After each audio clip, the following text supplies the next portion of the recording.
আমাদের এই পৃথিবীটা কিন্তু দারুণ অদ্ভুত, তাই না? একদিকে এর যা সুন্দর রূপ, অন্যদিকে তেমনি ভয়ঙ্কর। আজ আমরা ঠিক এরকমই দুটো শক্তি নিয়ে কথা বলবো, মানে বজ্রপাত আর ভূমিকম্প।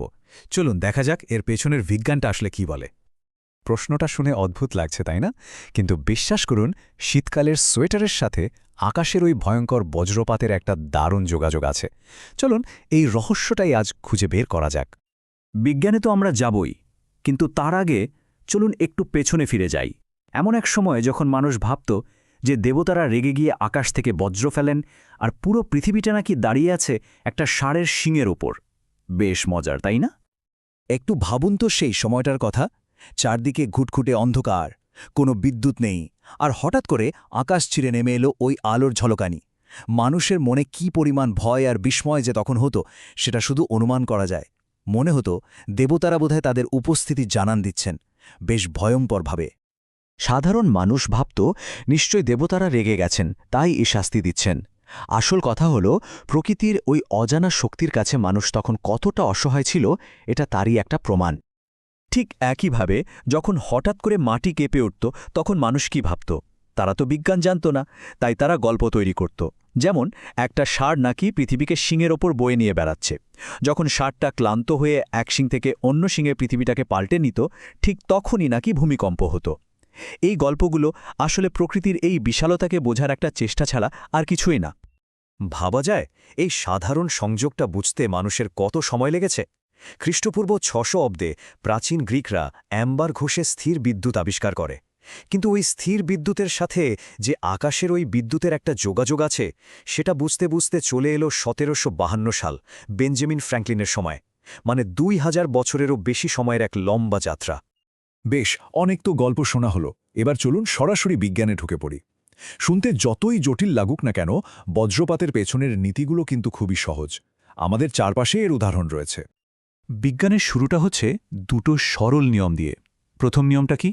নিয়ম নাম্বার ১, একই রকমের চার্জ বা সমধর্মী চার্জ সবসময় একে অপরকে ধাক্কা দিয়ে সরিয়ে দেয়, বিকর্ষণ করে। ঠিক যেমন দুটো চুম্বকের একই মেরু কাছাকাছি আনলে ধাক্কা দেয়, ব্যাপারটা অনেকটা সেরকম।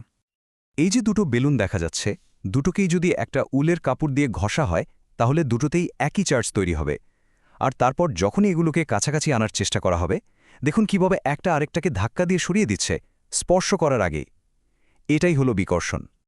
আর নিয়ম নম্বর ২, সেটা ঠিক এর উল্টো। বিপরীতধর্মী চার্জ, মানে একটা পজিটিভ আর একটা নেগেটিভ, সবসময় একে অপরকে কাছে টানবে, আকর্ষণ করবে। এখানে যেমনটা দেখা যাচ্ছে, একটা চার্জ করা বেলুন একটা কলমের রিফিলকে নিজের দিকে টানছে। কারণটাও একই, দুটোতে বিপরীত চার্জ। এবার ভাবুন, এই যে সাধারণ আকর্ষণ আর বিকর্ষণ, এই দুটো নিয়মই কিন্তু আকাশে ওই বিশাল বজ্রপাত ঘটানোর জন্য যথেষ্ট। শুনতে অবাক লাগলেও এটাই সত্যি। ঠিক আছে, এবার এই দুটো নিয়মকে চলুন একটা ঝোড়ো মেঘের মধ্যে প্রয়োগ করে দেখি। মেঘের ভেতরে কি থাকে? জল আর বরফের ছোট্ট ছোট্ট কণা। এগুলো যখন ঝড়ের মধ্যে ওপর নিচ করতে থাকে, তখন তাদের মধ্যে প্রচণ্ড ঘর্ষণ হয়, আর এই ঘর্ষণের ফলে চার্জগুলো আলাদা হয়ে যায়। সাধারণত পজিটিভ চার্জগুলো মেঘের ওপরের দিকে চলে যায়, আর নেগেটিভ চার্জগুলো নিচের দিকে জ্বলা হয়। এবার কি হয়? মেঘের নিচটা তো নেগেটিভ চার্জে ভর্তি, আর আমাদের পায়ের নিচের মাটি সেটা সাধারণত পজিটিভ। তো যখনই নেগেটিভ আর পজিটিভের মধ্যে চার্জের পার্থক্যটা এত বেশি হয়ে যায় যে বাতাস আর সেটাকে আটকাতে পারে না, ঠিক তখনই ওই নেগেটিভ চার্জগুলো প্রচণ্ড গতিতে মাটিতে নেমে আসে। এই যে বিশাল একটা স্ফুলিঙ্গ, চার্জের এই মুক্তি, এটাকে আমরা বজ্রপাত হিসেবে দেখি। বেশ, আকাশের কথা তো হলো, এবার চলুন মাটিতে নেমে আসি। আরেকটা প্রচণ্ড শক্তিশালী প্রাকৃতিক ঘটনা, ভূমিকম্প। এর পেছনে আসলে কি আছে সেটা একটু দেখা যাক। আমরা যে মাটির ওপর দাঁড়িয়ে আছি, সেটা তো পৃথিবীর শুধু ওপরের একটা পাতলা স্তর। বিজ্ঞানের ভাষায় এটাকে বলে ভূত্বক বা ক্রাস্ট। আর ভূমিকম্পের শুরুটা হয় এই ক্রাস্টের অনেক অনেক নিচে। এবার সবচেয়ে মজার ব্যাপারটা কি জানেন? এই যে ভূত্বক বা ক্রাস্ট, এটা কিন্তু একটা আপেলের খোসার মতো, একটাই খণ্ড নয়। এটা বরং ভাঙা কাঁচের টুকরোর মতো অনেকগুলো বিশাল বিশাল খণ্ডে ভাগ করা। আর এই টুকরোগুলোকেই বলা হয় টেকটনিক প্লেট। শুধু তাই নয়, এই প্লেটগুলো কিন্তু স্থির নয়, এগুলো অনবরত নড়াচড়া করছে। তাহলে ভূমিকম্পটা হয় কখন? যখন এই প্লেটগুলো নড়াচড়া করতে করতে একটা আরেকটার ওপর প্রচণ্ড চাপ তৈরি করে। এই প্লেটগুলো একটা আরেকটাকে ধাক্কা দিতে পারে, একটা আরেকটা নিচে চলে যেতে পারে, আবার পাশাপাশি ঘষাও খেতে পারে। এই যে প্লেটের সীমানায় হঠাৎ করে অনেক শক্তি নির্গত হয়ে যায় আর মাটি কেঁপে ওঠে, সেটাই হলো ভূমিকম্প। আর এই কম্পনের শক্তি কতটা সেটা মাপার জন্য বিজ্ঞানীরা একটা স্কেল ব্যবহার করেন, যার নাম রিক্টার স্কেল। এই স্কেলের রিডিং থেকে বোঝা যায় ভূমিকম্পটা কতটা শক্তিশালী ছিল। 1000 গুণ। শুনতেই একটা বিশাল সংখ্যা লাগছে, তাই না? এই কথার মানেটা কি? এর মানে হল রিক্টার স্কেল কিন্তু আমাদের সাধারণ মাপকাঠির মতো নয়। ব্যাপারটা একটু বুঝিয়ে বলি।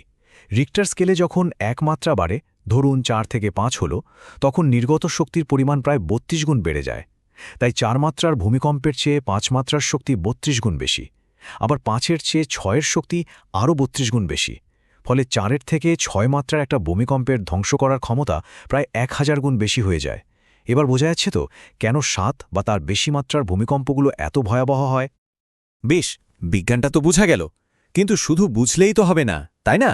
এই ধরনের প্রাকৃতিক দুর্যোগ থেকে কিভাবে নিজেদের সুরক্ষিত রাখা যায় সেটা জানা আরও বেশি জরুরি। যদি বজ্রপাতের সময় বাইরে থাকেন, সবার আগে চেষ্টা করুন কোনো নিরাপদ আশ্রয়ে যেতে। খোলা মাঠ, উঁচু গাছ বা কোনো ধরনের ধাতব জিনিস এড়িয়ে চলুন। আর ছাতা তো কখনোই ব্যবহার করবেন না। আর যদি ভেতরে থাকেন, তাহলে বাড়ি বা গাড়ি নিরাপদ। শুধু একটা জিনিস মাথায় রাখতে হবে, বিদ্যুতের তার, ধাতব পাইপ বা চলমান জলের সংস্পর্শে আসা যাবে না। আর ভূমিকম্পের সময় যদি বাড়িতে থাকেন, সবচেয়ে গুরুত্বপূর্ণ কাজ হল মাথা বাঁচানো। প্রথমত, শক্তপোক্ত কোনো টেবিলের নিচে আশ্রয় নিন। দ্বিতীয়ত, উঁচু আর ভারী জিনিস যেমন আলমারি বা ঝাড়বাতি যেগুলো পড়ে যেতে পারে সেগুলো থেকে দূরে থাকুন। আর 3 নম্বর, যদি বিছানায় থাকেন ওখানেই থাকুন, শুধু বালিশ দিয়ে মাথাটা ঢেকে নিন। কম্পন না থামা পর্যন্ত ভেতরে থাকাটাই নিরাপদ। তাহলে এত কিছু জানার পর একটা কথা পরিষ্কার, জ্ঞান আমাদের ভয়কে জয় করতে সাহায্য করে। কিন্তু প্রশ্নটা হচ্ছে, আমরা কি এই বিজ্ঞানের জ্ঞানকে কাজে লাগিয়ে আমাদের শহর, আমাদের সমাজকে এমনভাবে তৈরি করতে পারি যেখানে প্রকৃতির এই শক্তির সাথে লড়াই করে নয়, বরং এর সাথে মানিয়ে নিয়ে নিরাপদে বাস করা যায়? এই ভাবনাটা বোধহয় আমাদের সবার জন্যই খুব জরুরি।